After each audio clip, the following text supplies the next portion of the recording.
ఒక MLC nomination కోసం ఏకంగా 3 ప్రత్యేక విమానాలు. ఒకటి హైదరాబాద్ నుంచి, మరొకటి రాజమండ్రి నుంచి, ఇంకోటి ఢిల్లీ నుంచి. ఒక్క వ్యక్తి నామినేషన్ కోసం ఇంత హంగామా. రాజు తలుచుకుంటే దెబ్బలకు కొదవా అన్నట్టు కేంద్రమే తలుచుకుంటే ఏర్పాట్లకు లోటేముంటుంది.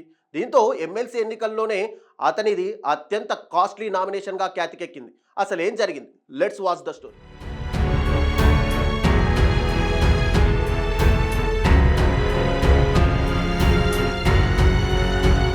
ఏపీలోని ఎమ్మెల్యే కోట ఎమ్మెల్సీ స్థానాలు 5 ఒకటి జనసేనకు కేటాయించగా 3 తెలుగుదేశం అభ్యర్థులు ఉన్నారు.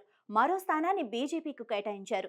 బీజేపీ అధిష్టానం ఈ స్థానాన్ని చివరి నిమిషంలో సోము వీర్రాజుకు కేటాయించింది. అంటే నామినేషన్ దాఖలు చివరి రోజు. బీ ఫామ్ పత్రాలు కావాలి, వాటిపై సంతకాలు కావాలి, నామినేషన్ దాఖలు చేసే వ్యక్తి కావాలి. మూడు చోట్ల ఉన్నాయి. అన్నింటినీ అసెంబ్లీకి చేర్చాలి. నామినేషన్ పత్రాలు ఓ ప్రత్యేక విమానంలో గన్నవరం చేరగా నామినేషన్పై సంతకాలు పెట్టే వ్యక్తి మరో ప్రత్యేక విమానంలో చేరుకున్నారు. ఇక నామినేషన్ దాఖలు చేసే వ్యక్తి మరో విమానంలో చేరారు. మొత్తం 3 విమానాల కథ ఇది. చివరి నిమిషంలో సోము వీర్రాజుకు ఎమ్మెల్సీ ఖరారు కావడంతో హడావిడిగా నామినేషన్ దాఖలు చేయాలి. పార్టీ తరపున అందాల్సిన బీ ఫామ్ పత్రాలు ఏపీ బీజేపీ కార్యాలయంలో అందుబాటులో లేకపోవడంతో తెలంగాణ బీజేపీ కార్యాలయం నుంచి వాటిని తరలించారు. బీజేపీ జాతీయ అధ్యక్షుడు జేపీ నడ్డా సంతకాలు చేసిన ఫారాలవి. తెలంగాణ పార్టీ కార్యాలయం ఇన్ఛార్జ్ టీవీఎస్ రాజు ప్రత్యేక విమానంలో ఆ పత్రాలు తీసుకొని గన్నవరం చేరుకున్నారు. అయితే వీటిపై బీజేపీ రాష్ట్ర అధ్యక్షురాలు పురంధరేశ్వరి సంతకాలు అవసరం రాగా ఆమె ఢిల్లీలో పార్లమెంటు సమావేశాల్లో ఉన్నారు.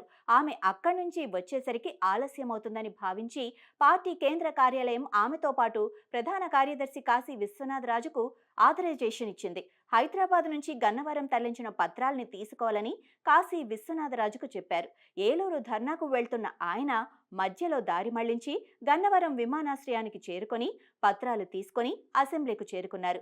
ఈలోగా ఇతర సమస్యలు తలెత్తకుండా ముందు జాగ్రత్త చర్యగా పార్టీ అధ్యక్షురాలు పురంధరేశ్వరి ప్రత్యేక విమానంలో గన్నవరం వచ్చేశారు.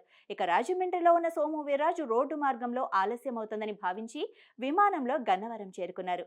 ఢిల్లీ, రాజమండ్రి, హైదరాబాద్ నుంచి 3 విమానాలు గన్నవరం చేరితే గాని సోము వీర్రాజు నామినేషన్ సాధ్యం కాలేదు.